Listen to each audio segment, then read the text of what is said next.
Welcome to Win Souls TV. This is your host, Jeff Thomas. And I know y'all haven't seen him in a while, but this is my co-host, Reese. Speak! Speak!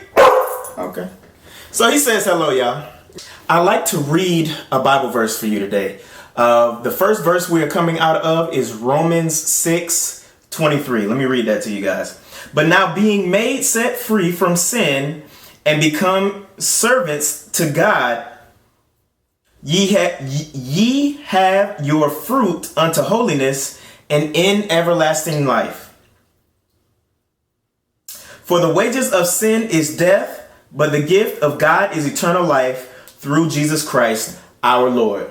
Now, the title of today's message is Living on the Wages of Sin, but Still Claiming Christianity. Okay, so literally, we have, as you guys already know, this is why a lot of people take Christianity as a joke. We have Christians that are, and I talk about this quite frequently, so we have a lot of us that claim Christianity, walk around with our little Christian name tag that says, oh, he's a Christian.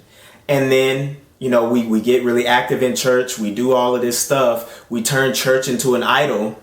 But we are missing the true source to where the church building is actually trying to point us to, which is Jesus Christ, reading our Bible, having a personal relationship, having a prayer life, going out and actively praying over people, going out and ministering and preaching the gospel of God.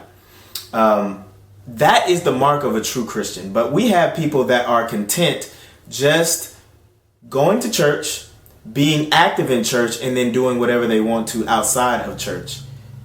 And then we have those that are very, very, very, very, very dangerous.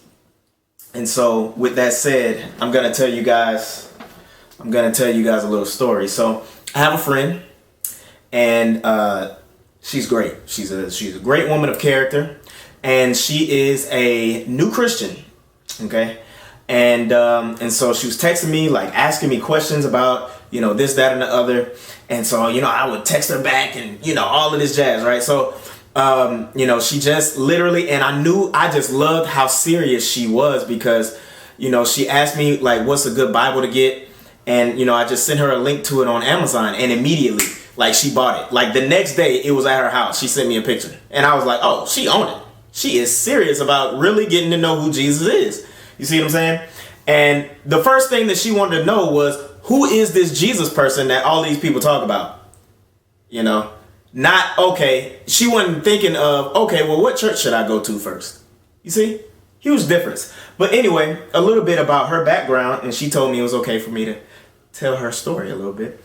But recently she had been in kind of like a relationship kind of thing, and this guy who had just recently gotten a divorce. She was her nanny. She was his nanny, and she was watching his son and taking care of the pets and stuff. And basically, he was ministering to her, preaching the gospel of God to her. Ministering. It all started off well.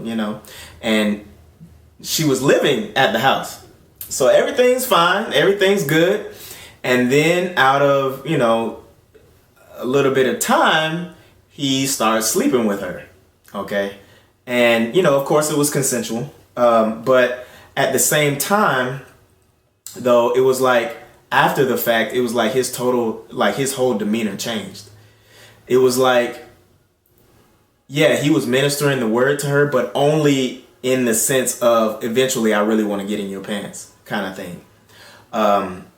And he was using the word, preaching the gospel of God, ministering the word to kind of show that, okay, yeah, God is what I'm really passionate about. He just wanted to woo her, but he was using the word in order to do that. And the entire time he had ulterior motives of sleeping with her. Okay. And so, yes, she received Jesus, and I'm so thankful that she just didn't receive Jesus just because of the simple fact that she liked the guy. But after the fact, it was just kind of like he was really wishy-washy in his decision making. He struggled with this, that, and the other after the fact. It was like when his parents and stuff would come around, he didn't really want to like let them know that they were together and, you know, all of this stuff. So she had to pretend like she was like the nanny, and she just didn't know where she stood, and all of this confusion. So, and God is not a God of confusion. So let me read you this. This is Matthew 7:15. And it goes this way. It says, "Beware of false prophets who come to you dressed as sheep, but inside they are devouring wolves." Now I'm not calling this guy a false prophet, but what I will tell you is that I feel like, and this is not in the Bible, but I feel like there's a false evangelist. There is a false preacher. There's a false teacher. There are false individuals in the fivefold ministry that will use their gifts for the betterment of themselves. They have turned themselves into an idol. They see themselves that way, and literally they will take money for their gifts. They will use their gifts to literally bring their personal kingdom higher than it's ever been at that current moment, or just to get whatever they want at the time. And at the time, it seemed that the whole entire time he had ulterior motives with simply just sleeping with her and then doing away with her after the fact. And it was very painful for her, to say the least. Okay? And then there are those that are, simply put, have not reached a certain level of maturity in Christianity, that they are still living in sin, but they're not enjoying it. They're not enjoying it. I mean, for me personally, I was stuck in cycles, and I was reading my word. I was getting closer to God, but yet and still, I hadn't put away the old man, as the word says. I hadn't put away childish things in order for me to grow in the kingdom of heaven the way that the Lord would have me move. I had not put away those childish things of playing these mind games with women, manipulating people, literally seeing myself as God's gift to not women, but everything else, or them too. But I had not put away those childish things. I had not reached that level of maturity and that level of love to where I could fully say and get down on my knees and cry out to God enough to say, hey, please, Lord, take this away from me. Okay. But there's one verse that I would like to read to you guys, or a couple verses that I would really like to read to you guys. And it comes out of 1 Samuel 16,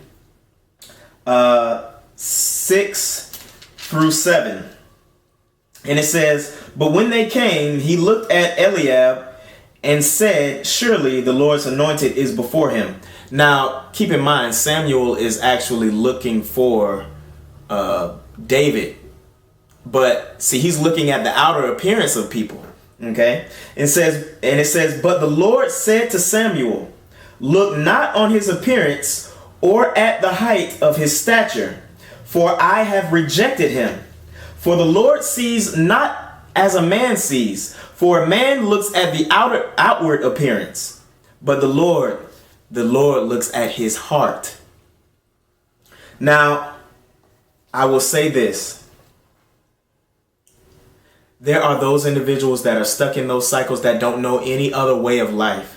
And they are getting closer to God, but because of the fact that that is the way that they have been living, sometimes it is very difficult to tell the individual that has true ulterior motives, has come to a place of maturity in the Lord, knows who they are in the Lord, but yet and still choose to still have ulterior motives when it comes to themselves. And then this individual who looks like, oh, he's a manipulator, he's trash, he's this, that, and the other, but on the inside, he's crying out to God. He is on his knees all the time. He's literally does not want to live this lifestyle, but he can't stop to save his life. Okay? And I'm not talking about that individual being the case in her situation, but I'm talking about we have to use discernment in order to be able to tell a false prophet from a real prophet that is struggling. We have to be able to use discernment in areas where it looks like a duck, quacks like a duck, but guess what? It's not a duck. It's not a duck. Because this individual is in this cycle and he is trying to break free, but he just can't. Okay? So I will leave you guys with this. We have to use discernment. And this is the rest of that verse. Matthew 7:16-20. And you will fully recognize them by their fruits. Do people pick grapes from thorns or figs from thistles? Even so, every healthy tree bears fruit. But the sickly tree bears bad fruit. A good tree cannot bear bad fruit, nor can a bad tree bear excellent fruit.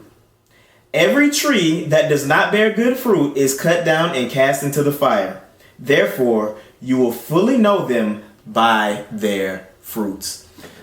Sometimes there are individuals that have a very good heart posture, but yet and still they are stuck in these patterns. They are stuck in these cycles and giving themselves away to open doors to Satan, okay, for Satan to come into their lives.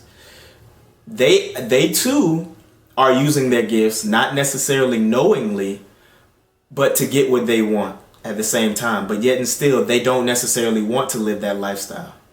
Okay, this is why it is so very important to recognize the type of fruit that you will see in those types of individuals, because you will see spurts of good things. You will see spurts and periods of time where that person is literally crying out to God. That person is fighting, trying to be set free. And then they end up going back. And then they fight again, and then they go back. And then they fight again, and then they go back. But yet and still, you see on the inside that person is fighting to not do the things that they don't want to do, yet and still they do it. Sound familiar? That's Paul. And so always use discernment. And for those of you, look at me. For those of you that are literally living on the wages of sin, but still calling it Christianity, it's time for you to wake up. Because we don't have very much time. You need to put the childish things away, and it's time to get serious in your walk. Be blessed. Have a good one.